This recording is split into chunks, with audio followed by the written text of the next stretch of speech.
ሻለቃ ዳዊት ወልደ ጊዮርጊስ የተጻፈልን የመታሰቢያ ደብዳቤ በእህቷ በኢትዮጵያ ታደሰ ሲነበብ እንሰማለን።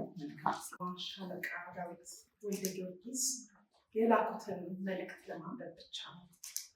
መልእክቱም እንዲህ ይነበባል። 7 ነበረ ከአባባና ከማማ የተወለድነው። የመጨረሻዋ ኤልሳቤጥ ነበረች። ከእሷ በፊት የተወለደው ዮሐንስ ሲሆን በሁለቱ መካከል ብዙ የእድሜ ልዩነት ነበረ። በተጨማሪም ኤልሲ አባታችን ሹመት ተቀብለው የተሻለ ደሞዝ ያገኙ በነበረው ጊዜ ነው የተወለደችው። ሁላችንም ተፈሪ መኮንን ትምህርት ቤት ነበር ትምህርት የጀመርነው። ትልቁ ወንድማችን ጋሽ ሙሉጌታ ቀዳማዊ ኃይለ ሥላሴ 2ኛ ደረጃ ትምህርት ቤት ማለትም ኮተቤ ነበር የገባው። በቤታችን ታላቅና ታናሽ መከባበር አብረውን የተፈጠረ ሲሆን እትዬ ወይ ጋሽ የመባላል ሳናስብበት የምናደርገው ግዴታ ነው። ዮሐንስ ጋሼ የሚለው ስላልነበረ ኤልሲ ስትወለድ አንዱ ደስታው ጋሼ የሚለው ታናሽ መወለዱ ነበረ። ኤልሳቤጥ ግን አፍ ከፈታችበት ጊዜ ጀምሮ ዮሐንስን መብቱን ለማስከበር ቢታገልም ጋሻ በለኝም አለችው። በዚህ ጉዳይ እንደተጣሉ ዮሐንስን ምንም ቅር ቢለው ለመደው። የሁለቱ ግንኙነት በዚህ የልጅነት አለመግባባት ይጀምር እንጂ እያደጉ ሲሄዱ ከማናችንም የበለጠ ሁለቱ ወንድምና እህት ብቻ ሳይሆን ቅርብ ጓደኞች ሆኑ። በዮሐንስ ማረፍ ኤልሲ በጣም ተጎድታ እና ጤናም ነስቷት ነበር። ኤልሲ ናዝሬት ትምህርት ቤት ገባች። አባባና ማማ ልዩ ትኩረት የሰጧት ተሞላቃ ያደገች ልጅ ነበረች። እሷም ይህንን እንደ መብት ወስዳው በጊዜው የነበረ ሁሉ ተደርጎላታል። እኔ ከወታደር ወጥቼ ዩኒቨርሲቲ ጨርሼ ወደ ኒውዮርክ ከሄድኩ በኋላ እሷ 2ኛ ደረጃ ጨርሳ አሜሪካ እንድትመጣ አደረገን። እኔ ኒውዮርክ ስለምኖር ተቀበልኳት። ለዚያን ዕለት መኪና ትወሼ እሷን ለማዘዋወር በጣም ጓጉቼ ነበር። ተቀብያት መሀል ኒውዮርክ ስንገባ ብዙ ትደነቃለች ብዬ የጠበቅኳት እህቴ ምንም አላስደነገጣትም። አየሽው ይህን አይገርምም? ይሄስ እያልኩ ለማሳየት ብሞክርም ልክ እንደኖረችበት ሀገር አውቀዋለሁ እያለችኝ እንዲያውም እኔ የማሳያትን ማላውቀውን የኋላ ታሪክ ትነግረኝ ጀመር። እኔም ፋራ አደረገችኝ። እሷ ብዙ አንብባለች፣ አዳምጣለች። ስለ ከተማው፣ ስለ አሜሪካን ከኔ የበለጠ ታውቃለች። ከዚያን ጊዜ ጀምሮ ኤልሳቤጥ ኢንተሌክቹዋሊ ከሁላችን የምትበልጥ መሆኗን ተረዳ። ስትናገር፣ ስትኮላተፍ፣ ስታዳምጥ ልጅ ትመስላለች። ከዚያ ጀርባ ያለው እውቀቷ ግን የሚያስደነግጥ ነው። ስስ ልብ ስላላት ማዘን፣ ማልቀስ ይቀድማታል። የሁላችንም ትኩረት እሷ ላይ ነበር። እንሳሳታለን። በኒውዮርክ ከተማ የ9/11 ጥቃት ከደረሰባቸው ህንፃዎች መካከል የምትሰራበት ቢሮ በአንዱ ህንፃ ስለነበር በአደጋው ዕለት ለአንድ ሙሉ ቀን የእሷ መጥፋት ምን ያህል እንዳሸበረን ትዝ ይለኛል። የዚያን ጊዜ ብትሞት ሞቷን በመቀበል ልረዳው እችል ነበር። ኤልሲ የምትሄድበትን ጉዞ በደንብ አዘጋጅታለች። በሴትነቷም፣ በስደተኝነቷም፣ በጥቁርነቷም ነፃ የሚያወጣት ትምህርት ብቻ መሆኑን ስለተረዳች የማንንም ምክር ሳትሻ የራሷ ሰው ለመሆን በቅታለች። አባታችን በትምህርት ስለሚያምኑ ሁላችንም ከፍተኛ ትምህርት ያገኘን ብንሆንም ከሁላችንም የበለጠችው እሷ ነች። እኛ ግን የምንገነዘበው ትንሽ እህትነቷን ብቻ ነበር። እሷ ነጥቃ መሄዷን ከውጭ ነው የምንሰማው። በዓለም ዙሪያ ስለተበታተንን በየ2 ዓመቱ አንዳችን ያለንበት ሀገር ለ10 ቀናት ሪዩኒየን እናደርግ ነበር። ስብሰባችን ላይ ወንድም እህት ነን እንጂ በትምህርት በስራ ደረጃ አንለካካም። ወንድምና እህት መመካከር፣ መቀለድ፣ መጫወት ነበር የመሰብሰባችን ዓላማ። በተለያዩ ቦታዎች 7 ጊዜ ተሰብስበናል። በግል ከመገናኘት ባሻገር በግል ስንገናኝ አካዳሚክ ነገር አናወራ። የጊዜውን ሁኔታ፣ ስለ ጤንነታችን፣ ስለ አባታችንና እናታችን ትዝታ፣ ስለ ዘመዶቻችንና ስለ ወደፊታችን ነው የምናወራው። 1-2 ጊዜ ስንሞት የምንቀበርበት ቦታ ፍላጎታችንን እንድናስመዘግብ ተነጋግረንበት ነበር።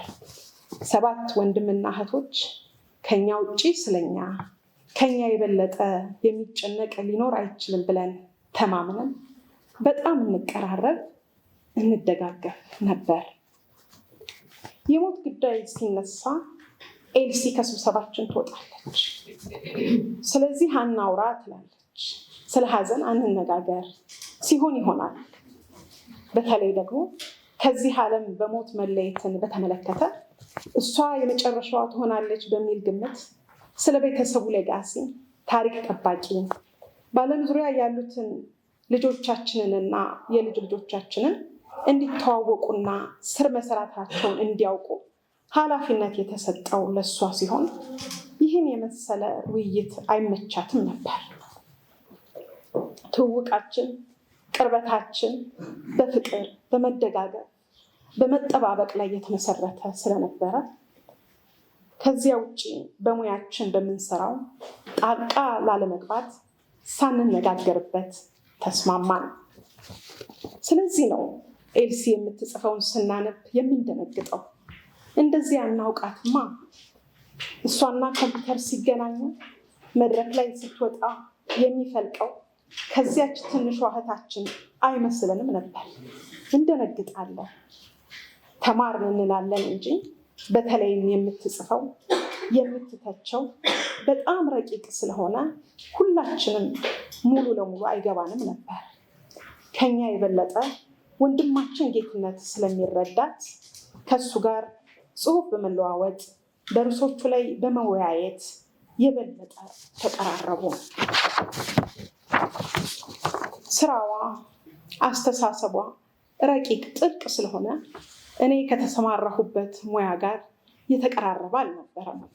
የመጽሐፍ፣ የአርት ስራዎችን፣ ኮምፕሌክስ የሆነ የህብረተሰብ ባህልና አኗኗርን የምትመረምርበትና የምትረዳበት አቅጣጫ ከኔ የመረዳት አቅም በጣም የራቀ ነበር። እሷም ይህን አይነት ሰው በመሆኗ ራሷን ከኛ ብልጣ አታይም ወይም አታሳይም ነበር።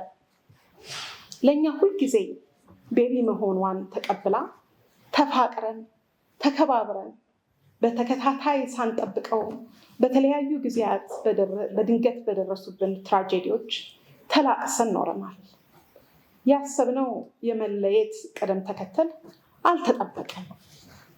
እኔ በውትድርና ሙያዬን ከዚያም በኋላ በተለያዩ ስራዎች በመሳተፌ መጀመሪያ የምቀጠፈው እኔ እንደመሆን እኔ የሚያመንኩበት ቤተሰብም እንደ ሀቅ የተቀበለው ግምት ነበር።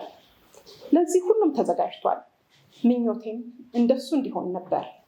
የወንድሞቼን የእህቶቼን ሞት ሳታሳየኝ ቀድመህ ውሰደኝ እያልኩ ነበር የምጸልየው። ይህን እንዲሆን ነበር ተስፋ ያደረኩት። በእኛ ቁጥጥር ያለው መኖር ነው። ሞት የኛ ጉዳይ አይደለም። እግዚአብሔር ያመጣናል፣ ሲፈቅድ ይወስደናል። ከጥቂት ወራት በፊት የሁላችንም ታላቅ የሆነውን ጋሽ ሙሉጌታን ቀበርኩኝ። የኤልሲ መሞት ሞቱን አጣደፈው። እኔም ብቻዬን ለጉድ ቀርቻለሁ። በተከታታይ 4 ወንድሞቼን እና 2 እህቶቼን ቀበርኩ።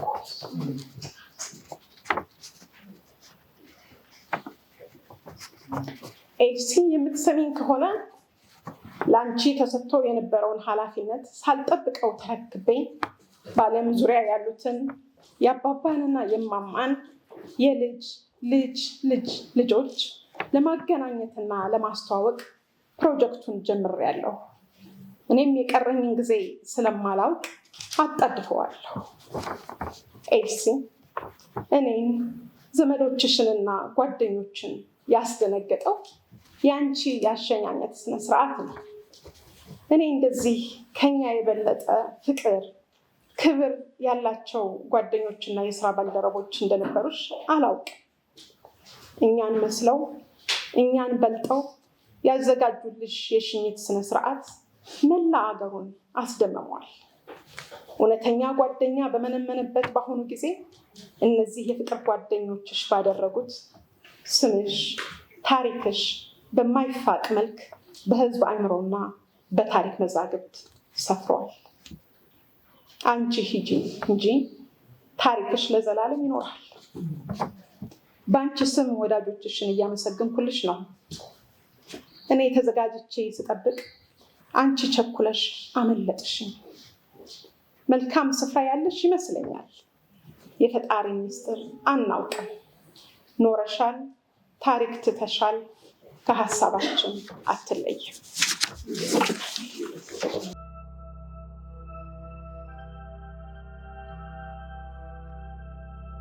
በፕሮግራማችን መሰረት ኤልሲን እናመሰግናለን። ሌላው ሰው እንዳይተረጉማት እንዳይጨምርባት የራሷን ተንትና ሄዳለች። ስለዚህ ስለ ስራዎቿ አንዴ እናጨብጭብላት።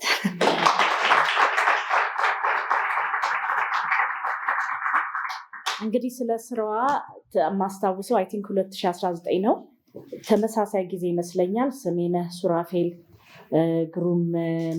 ግሩም ዘነበ አርት ስኩል የተዘጋጀ በራሷ መጽሐፍ ላውንች ዶክተር ተካልኝና በቄ የማስታውሰው በዛ ጊዜም ስራዋ ላይ ነበረ ይሄ ውይይት የተደረገው።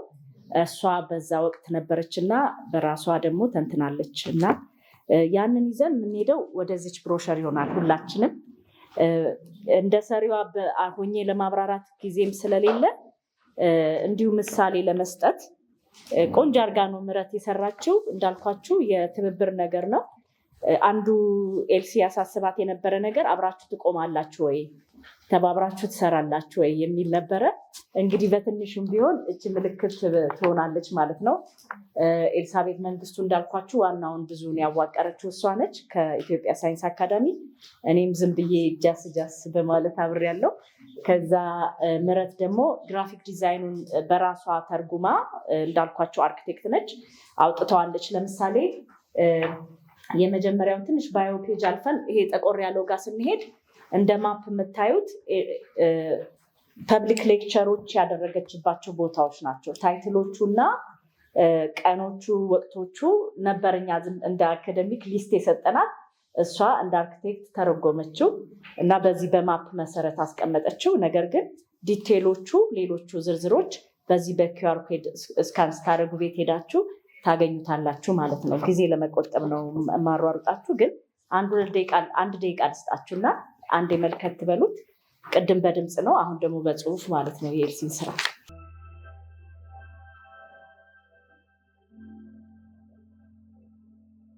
ሁልጊዜ ከኤልሲ ጋር በነበረ ኮንቨርሴሽን ውስጥ ስዕልና ሙዚቃ ማጃቢ የምታረጉት ነገር አለ ብላ ብዙ ትከራከርና ትቆጣ ነበር እና ዛሬ እሱን ትችት በመቀበል ጣሰው በራሱ ቋንቋ ሊናገር እንደ ንግግሩ አካል ሆኖ አለ ከኛ ጋር ማለት ነው። ትችቷን ደግሞ ብዙ የምናስብበት የምንጽፍበት ይሆናል ማለት ነው። ጣሰው ወደ መድረክ ጋብዛል።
ጣሰውን በጣም አንድ ጊዜ በደንብ አድርጋችሁ አመስግኑልኝ።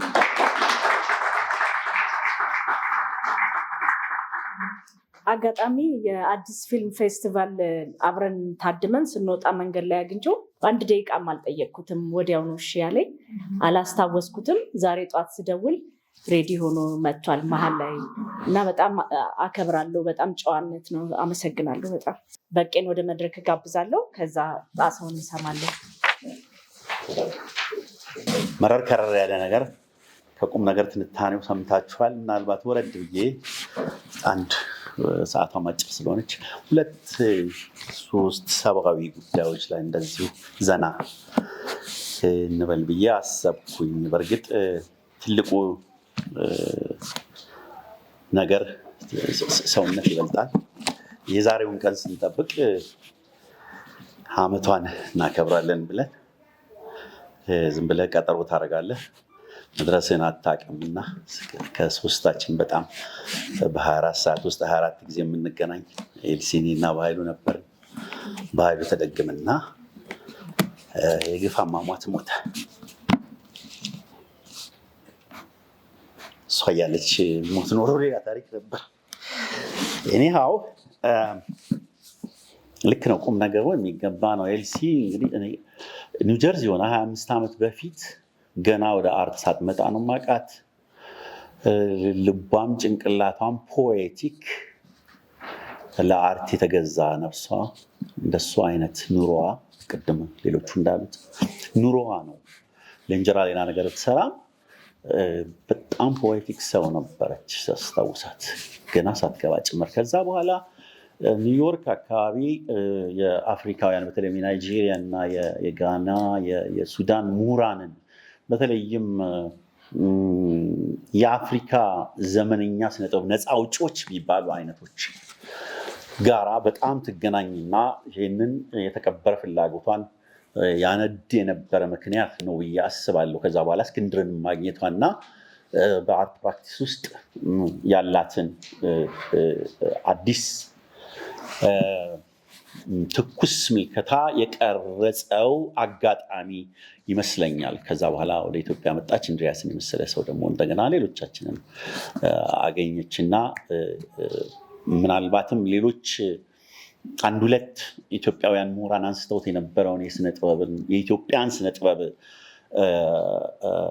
ቴዎራይዜሽን ልበለው፣ እሷ በጠለቀ ምሁራዊ ደረጃ አንድም በዓለም መድረክ እኩል እንዲተነተን መወያያ እንዲሆን፣ አንድም ደግሞ እሷም እንደምትለው ኢትዮጵያውያን ኖን አርቲስት ኦር ኖን አርት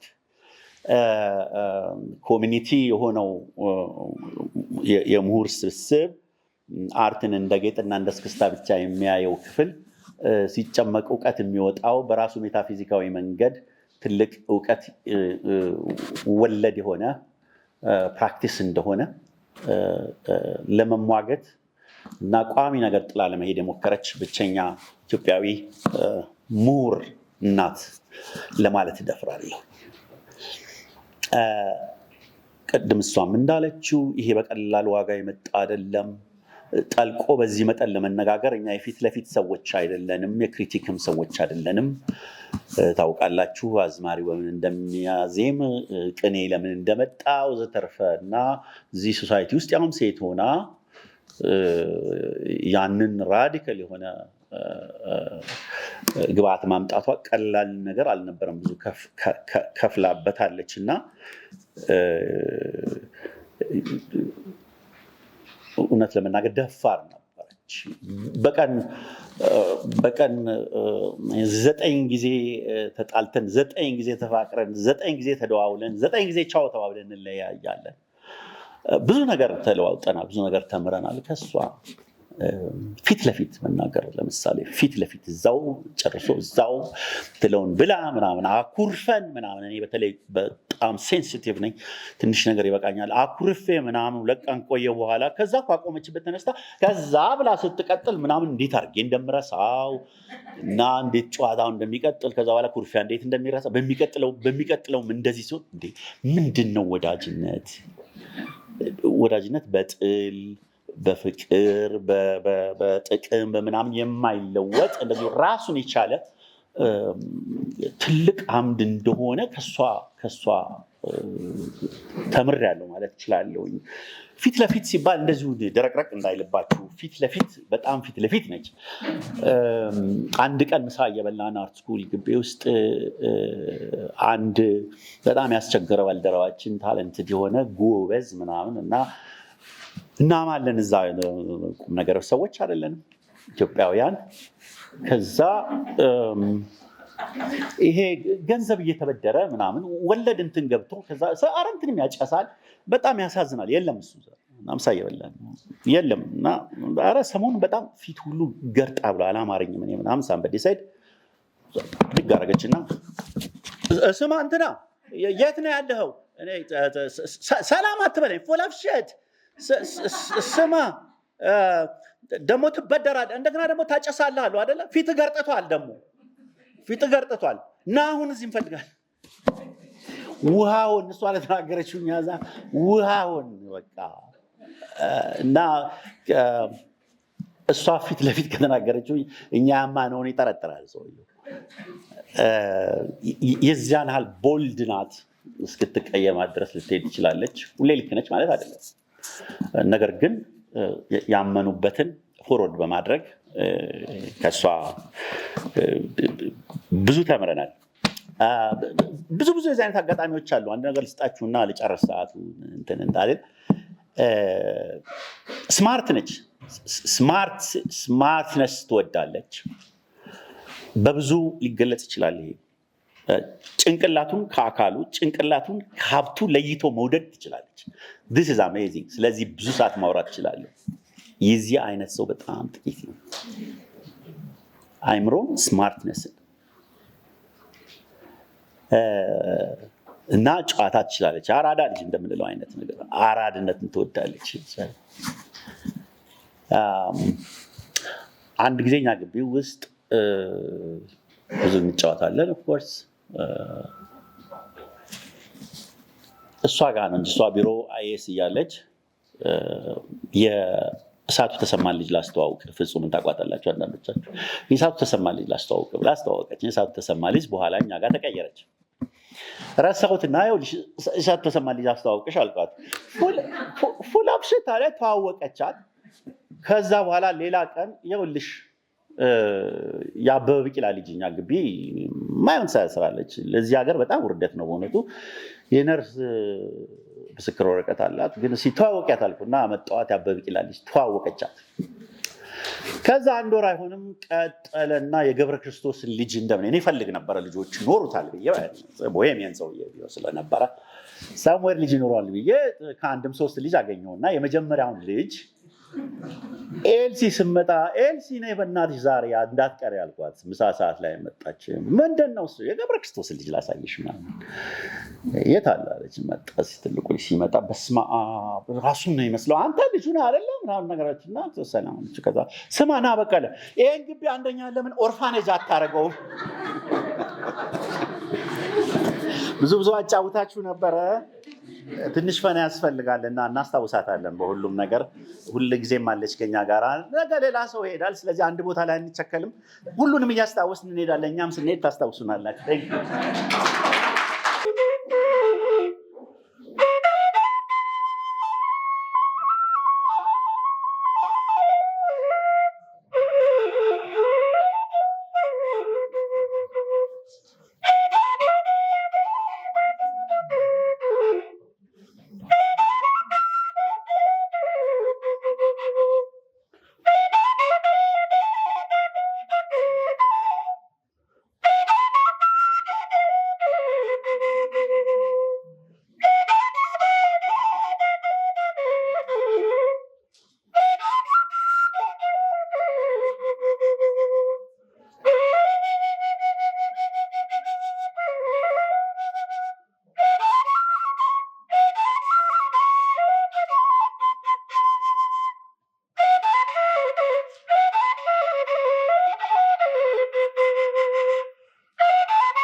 ባጭሩ እንግዲህ ከኤልሲ ጋር የነበረኝን እውቀት ልገልጽ ሞክራለሁ። መጀመሪያ ከኤልሲ ጋር በጣም ኢንፎርማል በሆነም ሁኔታ ነበረ፣ ከሩቁ ነበረ ማውቃት። በተለይ የዲን በነበረችበት ጊዜ የኮሌጅ ኦፍ ፐርፎርሚንግ ኤንድ ቪዥዋል አርትስ የያሬድ ሙዚቃ ትምህርት ቤት የጃዝ ዲፓርትመንት እንዲከፍት ትልቅ ሚና ነበራት። እኔ አሁን ማስተምርበት ማለት ነው። በያሬድ ሙዚቃ ትምህርት ቤት ይሄ እንዲስፋፋ የነበራት ሚና እኔም እዛም አስተማሪ እንደሆን ካደረጉት አንዱ አስተዋጽኦ ካደረጉት ነገሮች አንዱ ነው እና እንግዲህ በጣም ኢምፓወሪንግ ኢንከሬጂንግ ሰው ነበረች እና ሁሉም ሰው የእድሜ ጋፕ እንኳ ቢኖርም እንደ ጓደኛ ነው ሁሉም ሰው የምታየው እና ሀሳቡን በደንብ አርጋ ታዳምጣለች፣ ትጠይቃለች። ኪሪየስም ሰው ናት። አንዳንዴም እንዲሁ ለምሳሌ ስለዚህ ድምፃዊ ምን ታስባለህ፣ ስለዚህ አዲስ ሙዚቃ ምን ታስባለህ የሚል ቴክስት ሜሴጅ ወይም ስልክ በመደወልም ሀሳብ ለመስማት ትሞክራለች። ኢንፎርማል ይመስላል፣ ግን ወደ ተለያዩ ሀሳቦች የሚመራ ወደ ኮንሰፕትን ወደ ማውራት የሚመራ አይነት ዲስከሽን የሚፈጠር ነገር ነበረ እና በኋላ ደግሞ የበለጠ የተቀራረብነው ተማሪዋ ለመሆን እድል አገኘው። እዚህ አፍሪካን ካልቸር ስተዲስ በማጠናበት ጊዜ የአርትስ ሊትሬቸር እዚሁ ሞደርን አርት ሚዚየም ገብረ ክርስቶስ ደስታ ሴንተር እዚሁ ነበረ ክላሱን የምንወስደው። ያ ደግሞ ትልቅ ኔትወርክ እንዲፈጥር እድል ፈጥሮልኛል። ምክንያቱም ራሱ ባይ ኢትስ ቬሪ ኔቸር ያ ክላስ መልቲ ዲሲፕሊነሪ ነበረ። ውስጡ የቲያትር ፕሌይ የሚጽፉ፣ የሲኒማቶግራፊ ላይ የሚሰሩ፣ ስዕል ላይ የተለያዩ የስነ ጥበብ ዘርፎች ላይ ያቀፈ ስለነበር እኔም ራሴ እዛ ውስጥ ራሴን ኢመርስ እንዳደረግ የተለያዩ ሰዎች እንዳቅ እና የተለያየ ዲስከሽን እንድናደረግ የክላሱ ደግሞ የአቀራረብ መንገድ ጽሁፍ ላይ ብቻ የተመሰረተ ሳይሆን እንደው ለመጀመሪያ ጊዜ እኔ ራሴ ኤክስፒሪየንስ ያደረግኩት መጨረሻ ላይ ያንን ኮርስ እንዘጋ የምናቀርብበት መንገድ ጽሁፍና እንዲህ ቲሲስ መልክ ሳይሆን በየራሳችን ዲሲፕሊን መሰረት በሙዚቃው ሌላውም እንዲሁ በሌላው በራሱ አርት ፎርም የተለያዩ ጥልቀት ያላቸውን ኮንሰፕቶች በዛ እንዲገልጽ ነበረ በጣም የምታበረታታው እና ይህን አይነት መልክ የነበረው በጣም አይንን የሚከፍት አይነት የትምህርት አሰጣጥ ነበረ እና ከዛም በመቀጠል እንግዲህ የተለያየ ቅድም እንደተጠቀሰው ኪዩሬሽን በምሰራበት ጊዜ በአንድ ባለችበት የስነ ጥበብ ዘርፍ ብቻ ሳይሆን በጣም ሰፊ ነገር ላይ ነበር የምትዳስሰው። በዚህም ረገድ በተለይ በ2019 በፈረንጆች የኢትዮጵያ ሞደርን ኔሽን አንሸንት ስቴትስ በሚል አንሸንት ሩትስ በሚል የተዘጋጀ ኮንፈረንስ አመት ሙሉ የሚቆይ ነበር በሻርጃ አፍሪካ ሴንተር እና በአዲስ አበባ ዩኒቨርሲቲ ትብብር የተዘጋጀ ዝግጅት ላይ እዛ ላይ ሙዚቃ እንድናቀርብ እንግዲህ ሙዚቃ ኢንተርቴንመንት ብቻ አልነበረም። ከዛ ኮንፈረንስ ጋር አብሮ የሚሄድ ይዘትና ያለውና ከዛ ጋር የሚናበብ ነገር እንዲኖረው ለምታስብ የብዙ የኩሬሽን ስራ ነው የሰራችው። ያኔ ከኔ ጋር በመነጋገር ነፍሱን ይማረውና ጋሽ አለማየሁ እሸቴን እንግዲህ የኢትዮጵያ ሞደርን ሙዚቃ አንዱ ከፈጠሩትና እዚህ ደረጃ እንዲደርስ ትልቅ ሚና ከተጫወቱት ሙዚቀኞች አንዱ ነው ከ1960 ጀምሮ እስከ ቅርብ ጊዜ እና ምን ሙዚቃ ራሱ በዛ ኮንፈረንስ ላይ እንደሚያቀርብ ከሷም ባልደረቦቿ ጋር በመሆን በመምከር ብዙ እዛው ሆና ብዙ የስልክ ግንኙነት በማድረግ ያንን እዛ ሄደን አቅርበናል። ከዛ ቀጥሎም እዛው አፍሪካ ሴንተር ሻርጃ አኮርዲዮን ላይ የሰራሁትን ስራ ኢንዲጂናይዝድ ዌስተርን ሚውዚካል ኢንስትሩመንትስ ዘ ኬዝ ኦፍ ዘ አኮርዲዮን ኢን ኢትዮጵያ የሚል እሱንም ወራዊ የሆነው የስታፉ ሴሚናር ላይ መጥቼ እንዳቀርብና እዛ ላይ ብዙ ውይይት እንዲደረግ በተለይ አኮርዲዮን እንዴት ባህላችን ውስጥ አልቆ እንደገባ ከሌሎች ዘመናዊ ሙዚቃ መሳሪያዎች በተለየ መልኩ ከጊታር ከሳክስፎን እና ምናምን በተለየው እንዴት የአዝማሪ ካልቸር ጋር አብሮ ተያይዞ እንዴት በጥልቀት እንደገባ የሚመረምር ነበረ። እዛ ላይ እንግዲህ ያንን የኩሬሽን ስራም ሙዚቃ ላይ ገብታ ትሰራለች። አንዳንዴም እኔንም ጭምር ተጽዕኖ የሚያደርግብኝ ነገር ነበር። ለምሳሌ ያንን ለማቅረብ እዛ በሄድኩበት ጊዜ ሻርጃ በባዶማ አትሄድም፣ ምክንያቱም ሙዚቀኛ ነህ ሳትጫወት አትሄድም በማለት ምክንያቱም ለዛ ለኮንፈረንስ ብቻ ነበረ አካሄዴ። ግን አኮርዲዮን ይዤ እንደሄድ ለብቻዬ ደግሞ አኮርዲዮን እንዳላቀርብ የማሲንቆ ተጫዋች አስራተ ቦሰና የሚባል በጣም ጎበዝ የማሲንቆ ተጫዋች እንዲመጣ አብራ አመቻችታልኝ ለሁለት ያንን አቀረብን። ለሁለት እንግዲህ የማሲንቆንና አኮርዲዮንን አድርጎ ማቅረብ በራሱ ለእኔም አዲስ ነበረ። በዛ መልክ አስቤው አላውቅም ነበረ እና ያ እርሾ ሆኖ በኋላ ላይ የፊልም ሳውንድትራክ የኢታሊያን ሲን ኢትዮጵያ ከ1941 እስከ 1974 በፈረንጅ የኢትዮ ጣሊያን ዋር ጦርነት ሁለተኛው ዓለም ጦርነትም ካለቀ በኋላ እዚህ የቆዩት የጣሊያን ትውልድ ዜጎች በምን ሁኔታ በምን መስፈርት እዚህ እንደቆዩ የሚተነትን 5 ክፍል ያለው ፊልም ላይ ሳውንድትራክ ያንን ድምፅ ተጠቅሜ ያንን ሚውዚክ ስኮር እንድሰራ ምክንያቱም ሆኗል። ለእኔም ወደፊትም ራሱ ለምሰራው ተጽዕኖ የሚያደርግብኝ አይነት እንደዚሁም ደግሞ የሙዚቃ ላይብረሪ ውስጥ የሚቀመጥ ጀርመን ሀገር ሶኖቶን የሙዚቃ ላይብረሪ ውስጥም እንዳካትት እነዚህን ድምፆች ተጽዕኖ አድርጎብኛል እና በጣም ነው ሚስ የምናረጋት። እኔ በበኩሌ በጣም ነው ሚስ ማረጋት። በጣም ኢምፓወሪንግ ሰው ነበረች። በቤቷ የሚደረጉ የተለያዩ ጋዘሪንግስ ላይ ብዙ ጊዜ ትጠራኛለች። እዛ በመገኘት በዛ አማካኝነት እንግዲህ አብሮ መጠጣት መብላት ብቻ አይደለም፣ ብዙ ዲስካሽን፣ ቻፕተር ሪዲንግ፣ ክርክር እነዚህ ሁሉ አሉ እና ብዙ ኔትወርክ እንዲሰፋ ብዙ ሰዎች እንዳውቅ ይሄ አስተዋጽኦ አድርጎልኛል እና ሁሌ አስታውሳታለሁ። ስራዋም ከቪዥዋል አርትስ ባለፈ ሌላም አርት ፎርም በተለይ ሙዚቃውንም ጭምር ላይ ኢንተረስት የነበራት መሆኑን ምስክርነት ለመስጠት ነው።